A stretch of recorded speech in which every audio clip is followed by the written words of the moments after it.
शनी शिंगणापूर देवस्थानकडून 167 कर्मचाऱ्यांची कपात, यामध्ये 114 एका धर्माच्या कर्मचाऱ्यांचा समावेश. अनियमितता आणि शिस्तभंगामुळे कारवाई केल्याची माहिती. हिंदुत्ववादी संघटनांनी या कर्मचाऱ्यांविरोधात आक्रमक भूमिका घेतली होती. क्रेनच्या मदतीनं अहमदाबाद अपघातग्रस्त विमानाचा भाग हटवला, तर घटनास्थळावरून आतापर्यंत 274 जणांचे मृतदेह सापडले. 248 मृतदेहांची डीएनए चाचणी पूर्ण. दरम्यान या दुर्घटनेतील मृतदेह डीएनए चाचणीनंतर नातेवाईकांच्या ताब्यात देण्यास सुरुवात. मात्र मृतदेह मिळण्यास उशीर होत असल्यानं काही नातेवाईकांचा संताप.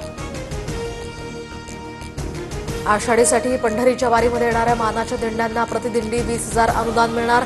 राज्य सरकारकडून शासन निर्णय जारी. राज्यात कोरोनाचे 53 नवे रुग्ण. मुंबईमध्ये सर्वाधिक 24, पुण्यात 11, ठाण्यात 5 रुग्णांचा समावेश, तर 2 रुग्णांचा मृत्यू झाल्याची माहिती. सध्या सक्रिय असलेल्या रुग्णांची संख्या 578.